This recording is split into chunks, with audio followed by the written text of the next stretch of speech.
Covid duties చేస్తున్నప్పుడు ఆవిడ నా దగ్గరికి వచ్చారు. ఏమని చెప్పారంటే, మేడం మా అబ్బాయికి 2 కిడ్నీస్ ఫెయిల్యూర్ అయిపోయినాయి. ఆ 2 కిడ్నీస్ ఈ ట్రీట్మెంట్కి ఎక్కడికి వెళ్ళినా సరే అందరూ కోవిడ్ ట్రీట్మెంటే చేస్తున్నారు, కానీ మా అబ్బాయికి ట్రీట్మెంట్ చేయట్లేదు. మరి ఏదో ఒక విధంగా మీరు కొంచెం సిఫార్సు చేస్తే, మీ పై అధికారికి సిఫార్సు చేస్తే మా అబ్బాయిని అడ్మిట్ చేసుకుని, బెడ్స్ ఖాళీ లేవు. 2 కిడ్నీస్ ఫెయిల్యూర్ అయిపోయిన పేషెంట్ని అడ్మిట్ చేసుకుని అక్కడ పెట్టుకుని ఎలా చేస్తారు? చేయలేని పరిస్థితి. నేను అంటాను, ఒకసారి డాక్టర్ గారిని అడిగి చూస్తానమ్మా అన్న. డాక్టర్ గారిని అడిగితే డాక్టర్ గారు అన్నారు, 2 కిడ్నీల ట్రీట్మెంట్ ప్రస్తుతానికి మనం స్టార్ట్ చేయాలి అని అన్నా బేసిక్గా ఒక రోజుకి 24 గంటలకి 1.5 లక్షల రూపాయలు అవుతాయి. కార్పొరేట్ హాస్పిటల్ అది. మరి వాళ్ళు కడతారా? నేను ఆవిడ దగ్గరికి వచ్చి అడిగాను. ఆవిడ ఈ బైబిల్ చూపించి అంది, అమ్మా నాకు వెనక ముందు ఎవ్వరు లేరు, నా దేవుడే నా దిక్కు, నేను ఎక్కడికి వెళ్ళి వెతకలేను, అడగలేను, దేవుడిని పట్టుకుని చెప్తున్నానమ్మా, 24 గంటల టైం ఇవ్వు, రేపటి లోపల కట్టేస్తాను. మీరు ఎక్కడైనా చూసారా హాస్పిటల్లో డబ్బులు కట్టకుండా ముందు జాయిన్ చేసుకున్న వాళ్ళు ఎవరైనా చూసారా? ఆవిడ రిక్వెస్ట్ మేరకు పై డాక్టర్తో రిక్వెస్ట్ చేస్తే జాయిన్ చేసుకున్నాం. సరే, ట్రీట్మెంట్ జరుగుతూ ఉంది.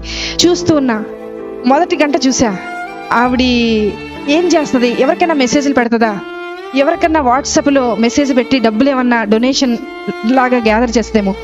మధ్యాహ్నం 11:30కు ఆ సమయంలో అడ్మిట్ చేసాం.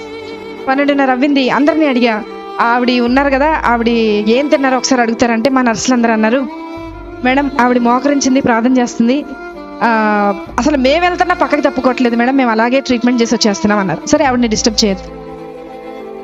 మధ్యాహ్నం 1:30 అయింది, చూశాను ప్రార్థన చేస్తుంది. సాయంత్రం 4:30 అయింది, చూశాను ప్రార్థన చేస్తుంది. రాత్రి 6:30 అయింది, చూశాను ప్రార్థన చేస్తుంది. రాత్రి 9:30 అయింది, చూశాను ప్రార్థన చేస్తుంది. రాత్రి 11:30 అయింది. అంటే ఆవిడ మోకరించి 12 గంటలు అవుతుంది, ప్రార్థన చేస్తుంది. 1:30 రాత్రి, 1:30 అర్ధరాత్రి ప్రార్థన. ప్రొద్దున్న 4 నెక్స్ట్ డే స్టార్ట్ అయిపోతుంది, రౌండ్స్ స్టార్ట్ అయిపోతాయి, సెక్షన్ స్టార్ట్ అయిపోతుంది, అన్నీ స్టార్ట్ అయిపోతాయి, ట్రీట్మెంట్ స్టార్ట్. మాకు స్టార్ట్ అయిపోయింది, కానీ ఆవిడకి మాత్రం ప్రార్థన ఎండవల. 7:30 ప్రార్థన. మరుసటి రోజు 8:30 ప్రార్థన. 9ంటికి బిల్ వచ్చేస్తుంది జనరేట్ అయ్యి. ఆ రోజుకి డే స్టార్ట్ అవ్వాల్సిన బిల్ వచ్చేస్తుంది. బిల్ వచ్చింది. అందరు పేషెంట్స్ రౌండ్స్ అయిపోయినాయి, ఈవిడ దగ్గరికి వెళ్ళాలి.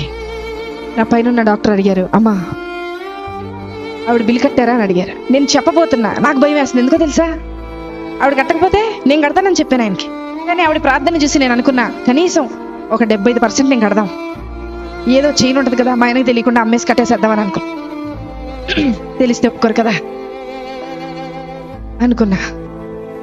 ఆవిడ దగ్గరికి వెళ్తున్నాం, స్థలం లేక స్టెప్స్ కింద పెట్టారు, ఒక స్ట్రక్చర్ వేసి అబ్బాయికి ట్రీట్మెంట్ చేస్తాం. అక్కడికి వెళ్ళేలోపు, అడుగు అక్కడికి పెట్టేలోపు డాక్టర్ గారు అన్నారు, నా పక్కన డాక్టర్ గారు అన్నారు, మేడం హాస్పిటల్ అని అన్నాను. చెప్పండి సార్, ఏదో మీరు చెప్తారు అంటే ఇంకా కొంచెం టైం దొరుకుద్దేమో, ఏదైనా ఆన్సర్ ఆలోచించి ఆయనకు చెప్దాం, ఎందుకంటే ఆవిడ ఇంకా కట్టలేదు, ప్రార్థన అవ్వలేదు ఆవిడది అక్కడ. అంటే ఆయన అన్నారు, మేడం యాక్చువల్గా ఈరోజు మా అమ్మగారు చనిపోయి 10 సంవత్సరాలు అవుతుందండి, ఈరోజు 10వ సంవత్సరం వర్ధంతి.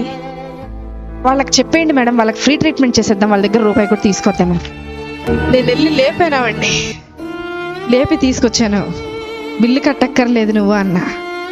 నాకు తెలుసు మేడం, నా భర్త వదిలేసి వెళ్ళిపోయినా, నా బిడ్డ నా చెయ్యి దాటిపోయినా, నన్ను ఈ లోకంలోకి తీసుకొచ్చిన యేసయ్య నా చెయ్యి విడిచిపెట్టడం.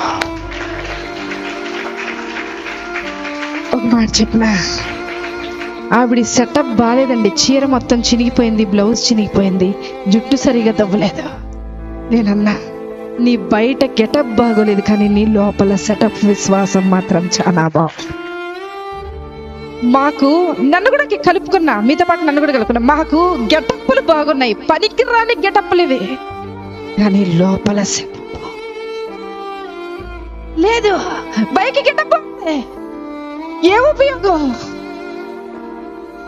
ఎక్కడ ఎతుకుతున్నారు ఈరోజు?